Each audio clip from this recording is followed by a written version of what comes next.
An ambassador of the European Union to the Republic of Korea will deliver a speech regarding why we need a cooperative international order. Please welcome him with a big hand. 이제 미하엘 라이터러 EU 대사님으로부터 왜 우리는 국제적 협력 질서가 필요한가? 라는 주제로 기조 강연이 있겠습니다. 큰 박수로 맞아주시기 바랍니다.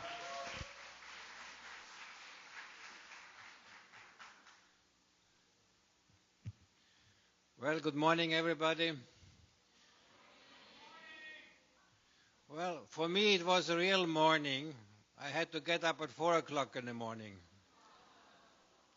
But don't worry, I sleep tomorrow. Well, it's my pleasure to be here and perhaps to talk about this cooperative international order. So I thought I will perhaps cut the speech in two parts.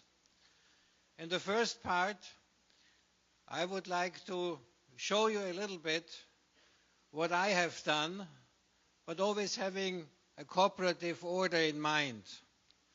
Because as a diplomat now for, I hate to say, 35 years, what I have tried to do is to work for a cooperative order. First in Africa, then I came to Asia, to Japan. I moved back to Europe. I moved again to Japan. I moved back to Europe, to Switzerland, and I moved back again to Korea. And in all these areas, and especially working for the European Union, there, which is a union of 28 member states, you have to try to cooperate, to work together. And when you think back for a moment, the European Union was set up after the Second World War because, and that's a big difference to today, in the 19th century and the 20th century, Europe was the problem and not part of the solution. There were many wars in the 19th century. There was the First World War, started in Europe. And then the people said, never ever again. And I have seen huge cemeteries in Belgium where you can see soldiers from all over the world nearly who died in the fields of Flanders. And I was always impressed by this never ever again. But then we had the Second World War. It's very difficult to say whether one was worse than the other. But if you add in the Second World War the Holocaust, it was probably worse than the First World War. And unfortunately, technology is improving all the time. And technology is also applied to the weapons industry. So it's getting worse and worse, which means we have to work harder to make sure that we don't need it. So when the European Union was then set up, it was the idea we have to stop this stupid thing of killing each other. And the interesting part at the time was that people were thinking, how can we make sure that this is not happening anymore? And they were thinking, in order to make war, you need basically two things. You need steel to produce weapons. And in order to produce steel or to change steel into weapons, you need energy. And therefore the idea was, if all the countries in Europe control together steel and energy, coal at the time, then we can make sure that the war cannot start again because nobody would agree that the other one is producing weapons. So that was the idea. And within the European Union, at least, fortunately, it has worked through cooperation. This doesn't mean that within the European Union there is not a conflict of interests. Of course. You also have conflicts with your parents, with your friend, with your neighbor. But then you should talk, discuss, and find a solution. And that's a little bit what we are trying to do. If there's a conflict, we meet in a conference room and fight with arguments, with words. And therefore you need good education. You have to find the right arguments, the right words. And therefore I welcome especially that you are here from regions, from different regions of the world.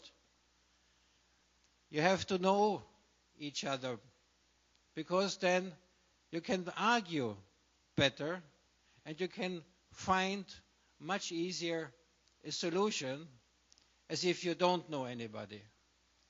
So exchanges is part of cooperation, and meeting here with others is a very good training, because the idea is also you should become future leaders. And nowadays, you need cooperation anywhere. You can solve only a few practical problems yourself alone. But for all the big issues, and you have them here around, peace, justice, and strong institution, gender equality, affordable and clean energy, or all the sustainable development goals, you cannot solve them alone. If Jeju, which is making tremendous efforts to become a green city, is using electric cars, and let's say is not producing any CO2, that would be nice, but it will not solve the problem of the world. Because you need the rest of Korea, you need all the neighbors of Korea, and the neighbors of the neighbors to cooperate, because otherwise you will not have a solution. I assisted only a few weeks ago in the publication of a very alarming report, the 1.5 degrees report, which was launched close to Seoul by international scientists. And they are working on the issue of climate change for years. And their message was, if we continue to do what we are doing, we are running into very serious problems. We have always thought, well, we change a little bit, but if we continue like we do, then it's okay. It's not okay. And it's not okay by 2050. 2050, unfortunately, will not be my problem, but it will be your problem. And therefore, learning how to cooperate, learning it from the behavior, so therefore talk together, do things together, argue together, to be able then to work together is one of the essential things you can actually do. Now let me show you a little bit what I have prepared, and giving it on purpose a personal touch, because it's much better if I talk about things which I have experienced, and then I'll give you a few philosophical ideas perhaps, but let's see how it works. This is pictures from former Secretary General of the United Nations, Ban Ki-moon, who is still very active here in Korea. And we have many meetings, and the last one I had with him 2 days ago, because he is now the president of the Green Growth Institute in Seoul. He is going around and pushing for making sure that these environmental changes, climate change, is taken seriously. So that's the global thing. But then you have also a picture from Panmunjom, which symbolizes a political problem in the region. And where we have argued as the European Union, like many others, yes, we have to find a solution, but again, a political solution, a diplomatic solution.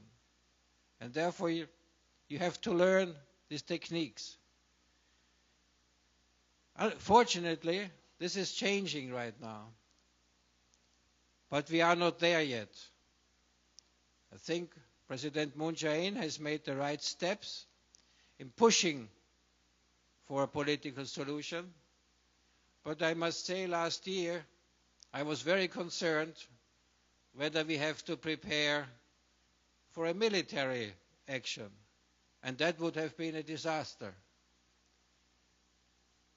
So avoiding situations that people think the only solution is a military solution, that has to be part of your thinking, of your education, and therefore you have to learn the skills to do this. And then there are, of course, also leisurely things which you can do as an ambassador, learning a little bit better how the culture of a country is. And part of the culture of a country is always eating. Eating food, sharing food, is something which brings people together in any culture.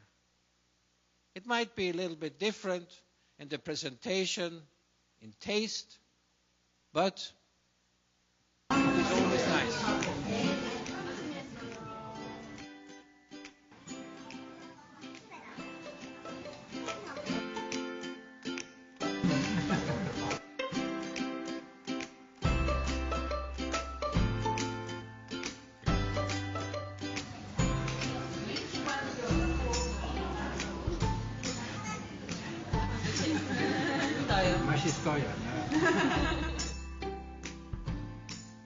Well, that's for those who speak Korean. But this is a very famous chicken soup in Korea, and so my staff said you have to eat it, you have to know it, because if you don't know it, you don't know Korea. So in your regions, I'm pretty sure you also have one dish. A dish, if you have a visitor, you would bring him or her to a restaurant, and then you share a meal. And that's already a very good step to build up a relationship. Let me go back to Panmunjom. Well, you probably know the right picture. This famous talk on the Blue Bridge, where for the first time the two leaders talked. It is a very strong symbol, actually, that you have two leaders sitting apart and communicating, not through letters and statements and declarations, which we diplomats normally produce, but to talk to each other directly. Well, I had then the chance to go there with my boss, that's the European Foreign Minister, and they opened up the Blue Bridge for us so we could reenact the situation at the time when the two leaders were sitting there. But it gives you also a feeling, because people would say, well, that's a place where history was made. And showing this picture, which became rather popular, showed that also the European Union was going to a place which is far from Europe, but we know that security is indivisible. And that's what the message we wanted to give. If there's a military conflict, be it here on the Korean Peninsula or in any other part of the world, very quickly everybody is concerned. And I'm not only talking about the use of nuclear weapons, I'm also talking about international economic relations.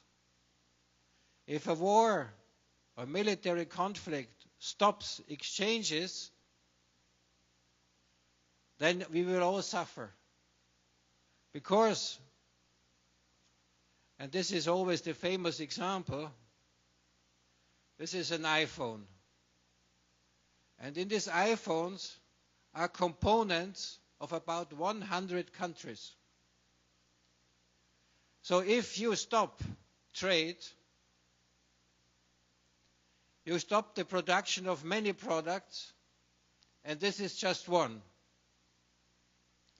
So we all have an interest to make sure that we have this cooperative approach and not a confrontational approach. Because of the relatively good working of international trade and business relations in the sharing of production, we often don't know where things are produced. We just buy a product, use it, and don't think very much about it. Just to give you another example. When Korean products, Samsung products, for example, are sold in Europe, office equipment, nearly 80% of these products have never been in Korea. They all come from Vietnam, because that's where they are produced. So sometimes it is not as simple as people make you believe, that you can solve a trade problem in increasing duties, reducing imports through quotas. Normally, you shoot yourself in both knees, and that's not a very wise policy. So think about and try to understand how international business is done. Because then you will see, without cooperation, it doesn't work, because suddenly you would not have many products, and that's something we should avoid at any price. Now what we see here as one of the cooperative models is the Asia-Europe meeting, or ASEM. For me, a very special relationship between ASEM and Korea, because again, I hate to say it, in 1998, I started to come to Korea to prepare the ASEM summit, which was organized in Seoul in the year 2000. And 2 weeks ago, I was in Brussels, and I participated in the ASEM summit, which was organized in Brussels.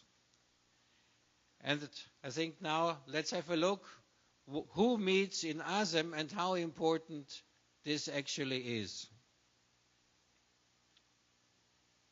There you see, economically, very important. And you see also now on the other side that as a rule, 50% of everything is shared between Asia and Europe. Therefore, cooperation is important between countries in Asia and countries in Europe. I don't forget my friends from Ottawa. I don't claim that you are Asian or that you are European. However, There is another setup, which is the APEC. There, the Americas are doing the same thing, linking the Americas and Asia. And we also have what is called, now we have to do a little bit of geography, the transatlantic relationship between Europe and the Americas. So it's a triangle. And within that triangle, we should see that there is close cooperation. And in international politics and international relations, it is always better to reduce a little bit, because you cannot be very, very good friend with everybody. But if you have these triangular relationships, then you can concentrate. Once you concentrate on your Asian friends or on European friends, then on your American friends, including Latin American friends, and so on. That makes it a little bit easier also in organizing meetings. Otherwise, you get lost. If you have 200 friends and you should see them in 2 hours, you are not seeing anybody at the end of the day. Therefore, breaking down is good. Meeting of politicians are important. You have seen the picture from Panmunjom of President Moon Jae-in and Chairman Kim. And this is just a picture which was taken, as I said, 2 weeks ago, when the President of Korea was meeting with the presidents of the European Union. Well, what are they doing? Well, I was sitting there, listening, having participated in the preparations, but within 1 hour, they touched about most of the important issues, including the situation on the Korean Peninsula, the trade relationship, how to improve it. Also very important, what we call people to people, which means we have to make sure that there is a better access to universities, because studying together is something which also is bonding very much. And we have a program which is called Erasmus+. So when you are at the university, you can profit from that system, because it makes sure that when you are studying abroad, you can actually study abroad, not just partying. Nothing wrong with partying, but if you are at a foreign university and you get credit, then you don't lose time, but you can go on with your studies. And that has been a very good system, I must say, in Europe. I always like it best of all the programs we are setting up. We have now more than 2 million who have participated in that system for many years. So we already have Erasmus children, because their parents got to know each other while studying, and now we have Erasmus families, Erasmus children. It's a good, if you have to solve a demographic problem, that might be an idea. What we also have to do is create sometimes events. So what we do is once a year, there's the Europe Day, where we are celebrating the idea which I explained at the beginning, setting up the European Union. And what I tried to do this year was to demonstrate connectivity. Connectivity means bringing people together. So when I was organizing this reception in Seoul, 7 o'clock in the evening, it was lunchtime in Brussels. So my colleague in Brussels was inviting friends for a party at lunchtime, and he had organized a dancer. So the dancer was performing, and it was live streamed to Seoul. And we had a musical performance which was live streamed back to Brussels, just to show people participating what it means, connectivity, that it is not an abstract concept, but even if you are not in the same room, you can make good use of technology and linking people. When I'm teaching at universities, then I'm sometimes the only guy who is sitting in the room, and the students are just on the screen. And it works. I prefer to be with people, I admit, but sometimes giving a lecture and live streaming it is a good way of bringing people together. So cooperation and the cooperative order has to develop. When I started to work, there was no internet. Probably you cannot imagine, and I must admit it gets difficult for me to remember, how we worked without an internet. Well, we were sending normal letters with normal typewriters. You know, these are the kind of things you see in museums nowadays. When I had my first posting in Africa, we had good old telecommunication systems, which you see in old movies. It was a sort of paper which was coming out of a machine. Toc, toc, toc, toc, toc, toc, toc, toc. You had to put it in another machine, and the other machine was reading it for you. Well, that was in the 1980s. That was a means of communication. For you, probably, you cannot imagine living without the iPhone and getting everything immediately. But that changes life considerably, and I can tell you that from my experience, it is a tremendous accelerator, and your brain has to work differently, and you have to learn it. You have learned it because you are young from the very beginning. You didn't have to change your habits.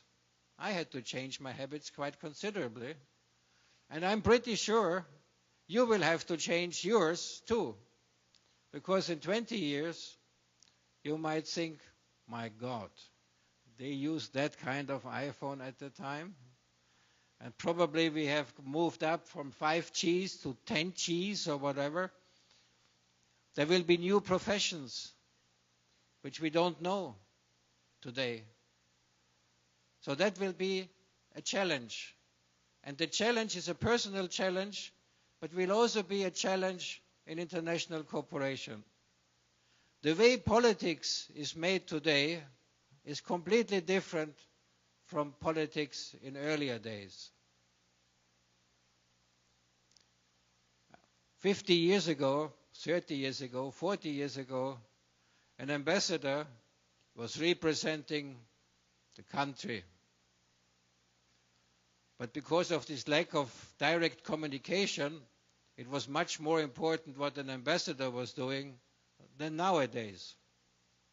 Nowadays, the ministers, the heads of states, they know each other very often. They are on WhatsApp or Line or whatever it is. So they don't need me to bring them a letter. If I bring a letter to the foreign minister, it's just to confirm what 2 months ago was already agreed upon. So your news value is rather limited. But it's a completely different way of working, and more countries can participate.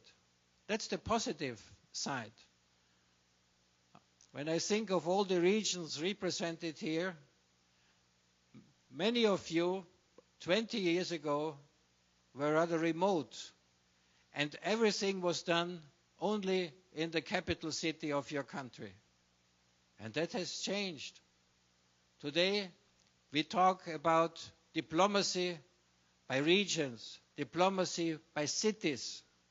Especially cities have become very important. Think of the big cities, Seoul or Tokyo. 12, 13 million people are living there. So the mayor of Tokyo or of Seoul or of New Delhi or of New York is a bigger person than a prime minister of a small country. So you have to do also this international cooperation quite differently. It's no longer the task of the central government to do that. So connectivity, which I tried to show here, is something which is real life and not something which was dreamed up. So what I'm always trying to do is also to invite to diplomatic functions high school students. We have a system that I go to high schools and try to explain to them what we are doing, hopefully breaking it down and making it clear. But I think it is also important to learn how to work in such an environment and how to behave. And two of them sent me emails afterwards and said, well, thank you very much. I want to become a diplomat. Well, let's wait and see. Now for the development goals, sustainable development goals, climate change. One of the important issues is, as I mentioned, to get it under control. Changing habits. And this is also something which you have to show people. So this is, of course, a little bit of a show when you see here in the white shirt the mayor of Seoul cycling. I had organized all my colleagues, the ambassadors of the member states of the European Union, to get on cycles, and all kinds of children, especially from kindergarten. They were also cycling with us a little bit. So when they stopped on the car-free day, the traffic in the center of Seoul, people realized something is going on. Some of them were not happy because, of course, there was immediately a queue with the cars had to stop. But that was good. Hopefully they were very angry so that they realized there are also other means of moving. You can walk, well, not forever. You can use a subway, a metro. You can bicycle, or you can, wait a minute, it's coming later, or you can also, just jumping through it, no, where's my, yes. You can use an electric car. Helps a little bit, but it's also just to give a sign. And what we have to do, and therefore we were putting this together in the here, a future automotive forum. You have to educate people, tell people how to change the means of transport. Because you have all come a long way. So we want to travel. We want to see other people. But we have to make sure that we can do that in a way which harms the environment least. It will always do harm to the environment. This is clear. But we should do it in a manner, and we should be conscious that we are consuming a public good when we are traveling. So therefore it might be good to think, do I have to do that trip? And hopefully the answer is yes, it makes sense. And then choose the ways of transport which is the least harming for the environment. So the car is the means of transport. So therefore, thinking about electric cars, fuel cells cars, and improving at the same time public transport is extremely important. So when you discuss the SDGs in your working groups, have in mind transport is key. it's not only the transport of persons, it's also the transport of goods. Because when you ship products, you transport them. And the cheapest way of transporting right now is by sea. And until yesterday, there was a big conference in Bali about ocean governance, because the oceans are used more and more for the transport, and they are suffering. They are becoming dirty. At the same time, they are overfished, which means for many people, you take away their living. If there is no fish in the oceans anymore, millions will die of hunger.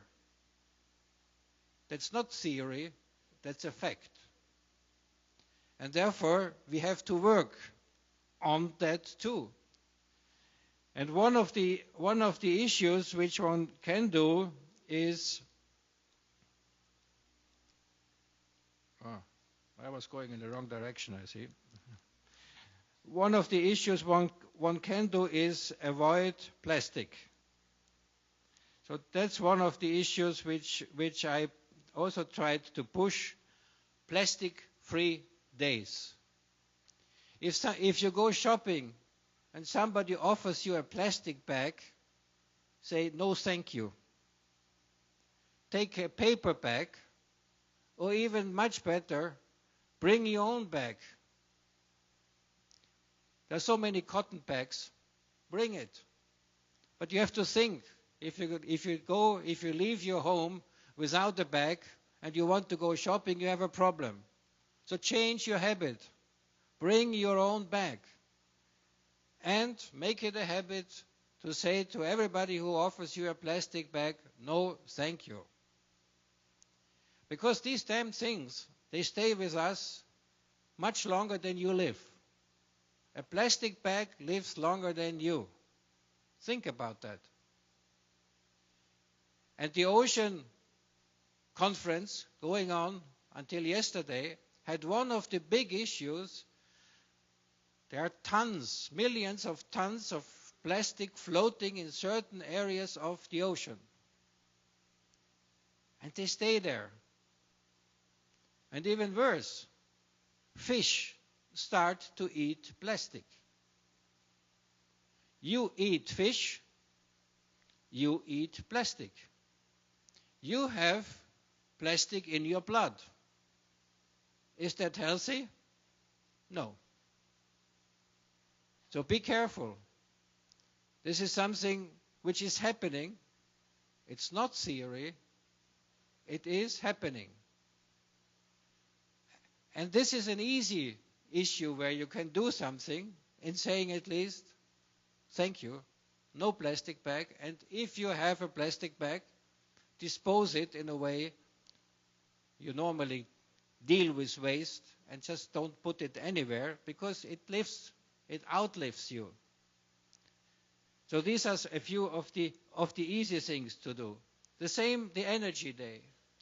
The Energy Day is held worldwide, and efforts are made to remind people with two means.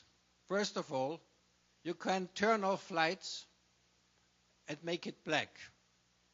Not always fun, but it gives you an idea how it could be if we are no longer able to produce energy which we need. And another one, and that's what you see here, is that famous buildings, monuments, are lit up in blue as a symbol, this is energy, I have to be careful. And again, a big issue for cooperation. Energy is produced either through wind, I'm talking now about renewable energies, water. These are the most important ones. And their sharing of technology and development is important, as is raising of awareness. The electricity, and that also applies for electric cars, is not coming out of the socket. It has to be produced first, and then it's coming out of the socket.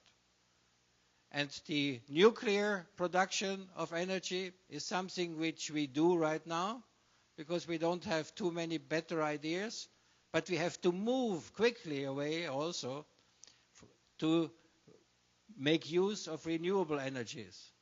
Because, again, what we are producing, nuclear waste, is outliving generations. There, the plastic bag is just a second. So if we continue this, we are contaminating the earth for generations to come, and we don't have a very safe way of disposing of nuclear waste. We are trying to put it away deep into the earth, deep into a mountain, and hoping that nothing will happen. But we do not really control nuclear waste. So that's also something we should have in mind. Well, we have also tried to show a little bit what you can do personally if you are consciousness of being green.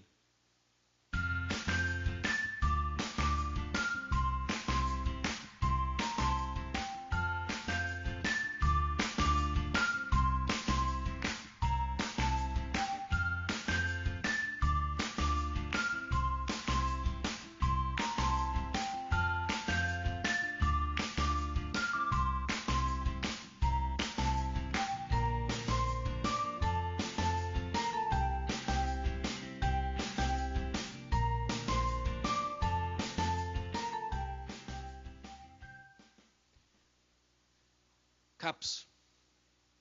Luckily, this is a paper cup. Plastic cups are even a bigger problem than the plastic bags.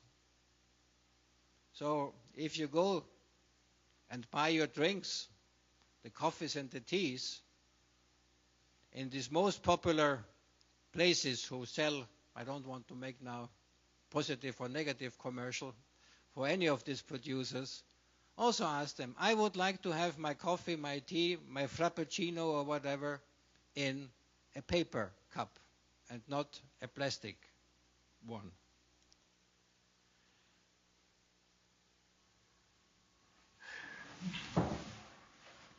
Are you ready?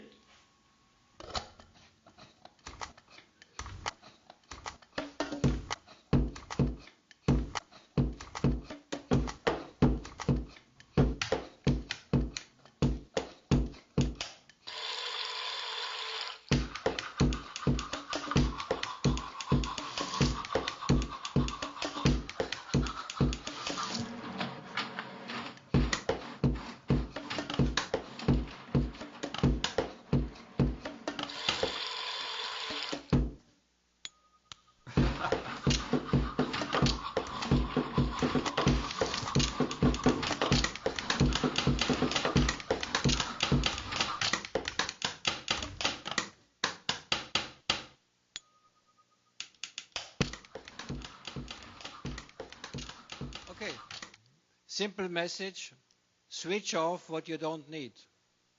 Standby uses a lot of electricity, and it is only in the support of your laziness that you have to go to the whatever the machine is to switch it on.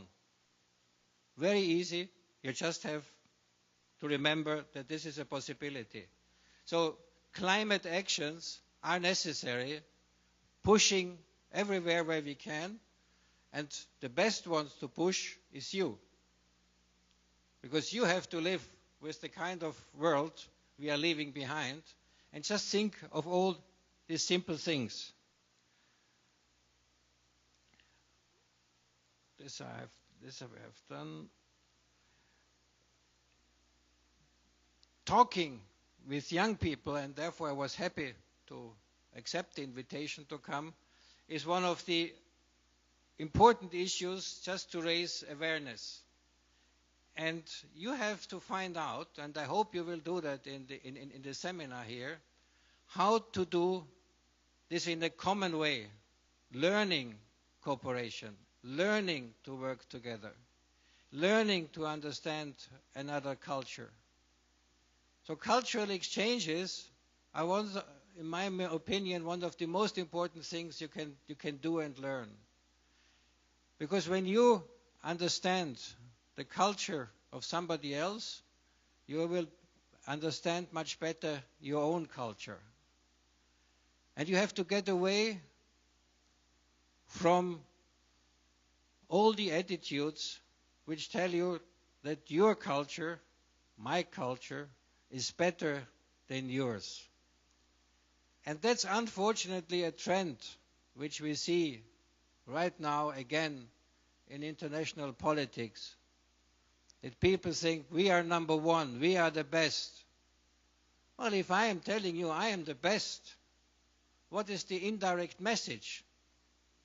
I am better than you. Is that the kind of message you want to give? Together we are strong. That's the message. And the message we are trying to give, again in the European Union, is called unity in diversity. You should, of course, maintain your culture. That's your personal richness. But you should share it, not impose it. And then, if you create this basis for communication, how to talk to each other, you can find common solutions. And common solutions are very, very difficult to achieve sometimes, especially now when we talk a lot about climate change. Because you have countries which are less developed, and they were saying for years, you, rich countries, you have created the mess, clean it up, and then we cooperate. Understandable position, however, extremely short-sighted position, because if developing countries and countries which are just about to become industrial countries continue, they make a contribution to the problem which is so big that we will not solve the problem. So you cannot do a blame game and saying, you have created a situation, clean it up, and then I will help you. Doesn't work anymore. We are too advanced. So therefore, again, overcoming prejudice and also accepting, yes, we did something wrong, but now we have to find a solution for this problem is the only way of doing it in many areas. And for all the issues, the Sustainable Development Goals stand for. So we need, if I look back here, affordable and clean energy. Our whole life is built on energy. Just look around here. Without electricity, the microphone wouldn't work, the lights would be off, and what would we do? Probably everybody would leave the room. You see how we depend on energy? But we need this clean energy, and we have to change our habits. Another issue which is important is gender equality. Gender equality is important for the political life. Many countries, unfortunately, talk a lot about gender equality, but they don't do it. Just check how many panels there often are. And I always have a rule. I said, I don't want to participate in a panel which is only male discussants. It's not true that there is not a female expert to put her also on the panel. People have to change their mind. And that, I must say, there's a little bit of a cultural bias. It's easier to stick with that rule in Europe than it is in Asia. I had to break my own rules sometimes because I couldn't run away from the panel in the last minute. But this is something you should have in mind. And if you have all the panels which I have seen, I hope you have a good gender equality here. The last 20 years I'm working, my political minister was always a female foreign minister. So I worked with a female boss for 20 years. Hasn't done any harm to my pride. We're all interesting women to work with. And they are good. Just give them a chance to do it. I'm a little bit biased because I have only one daughter, and I hope she will have a good life and a good position. But it is something which sometimes gets a little bit lost. And gender issues are also important in politics. It is true, when I negotiate with a mixed group, we have a different approach. If we are trying to develop a common position, it's good to have female input. It's additional dimensions. So it's not that uniformity is never good. Societies which are closed, societies which do not reach out to others, are less productive, less innovative, and do a worse job than compared to open societies. So therefore, my appeal, and I stop with that, is prepare and use the occasion which is offered you here in Jeju to learn and practice the skills to talk to each other, because only in talking and communicating, whatever the technical means are, we will have this international liberal and cooperative order, which has done us a good service over the last years, but we have to make sure, through reforms, yes, but in learning the skills, that we can continue. And if I say we can continue, I actually mean you to continue. Thank you very much.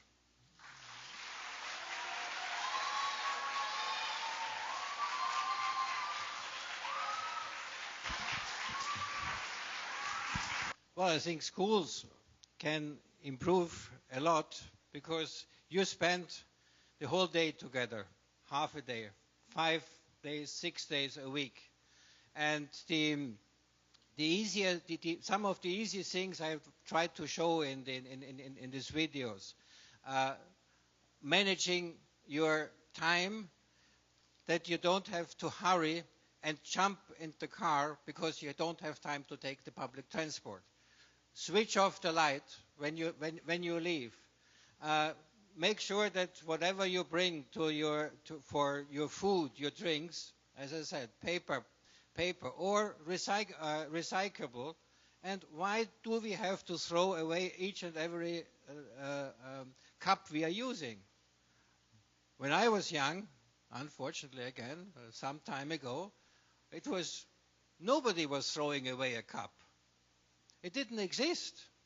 We only had what we had, porcelain or whatever it was. Nobody was throwing away things.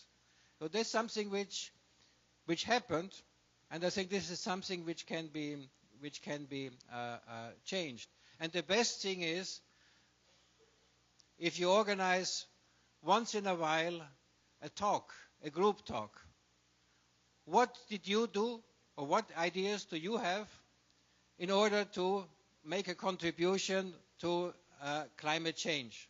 And you will see, in the group, you come up with some ideas. Perhaps 5 of them are stupid, and 5 of them are good, and 3 of them are excellent. Implement one of the excellent ones, and you have made a contribution.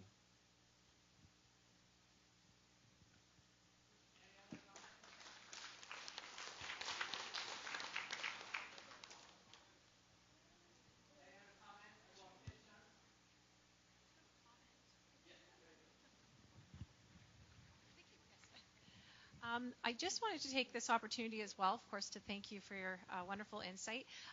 There is a global movement of educators that are very adamant about activating Teach Sustainable Development Goals in schools. So I'm very optimistic that it has to start also with educating the educator. The students are fantastic leaders, like all of you sitting here today, and I think that we have to empower our teachers as well to have that knowledge in order to transfer that. So I'm excited that that movement is happening 3 years after the SDGs have been implemented, but I think we're going in the right direction. I do feel hope when I'm in a room like this. So. Yes, training the teachers is very good, necessary. But you know, students, you can make a contribution to that. Challenge the teachers. The more you challenge them, the more they know they have to learn in order to catch up, to be up to date with the latest developments. So you can prevent teachers in telling generations always the same thing, which does not work anymore. So challenge. But be cooperative, talk nicely, makes life easier. But challenge is always good. And the offers, as you rightly said, for training teachers are becoming better and better.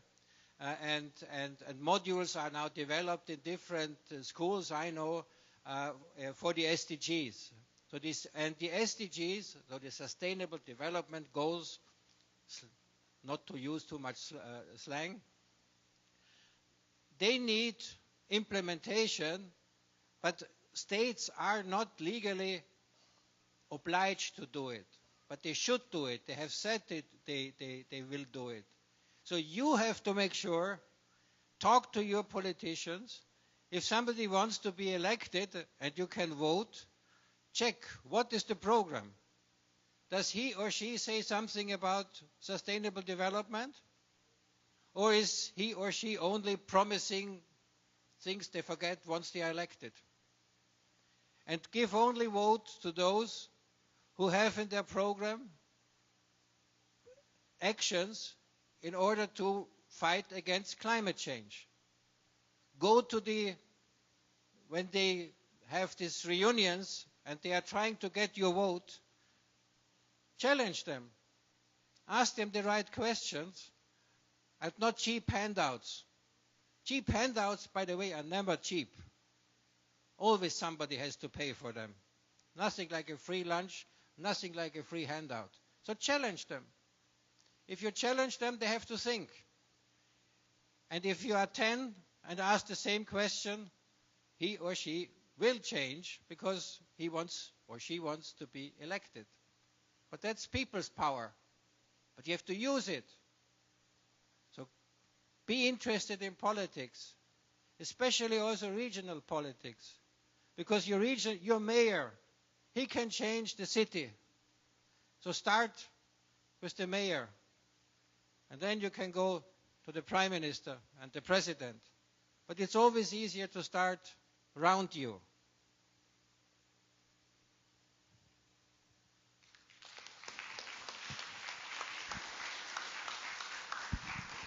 Thank you, Ambassador. Please give a big round of applause again. 감사합니다, 대사님. 다시 한번 큰 박수 부탁드립니다. We have a short announcement about next program. As we announced yesterday, the next event on the schedule is visiting 새별오름. Before you take a bus, please check the alphabet on your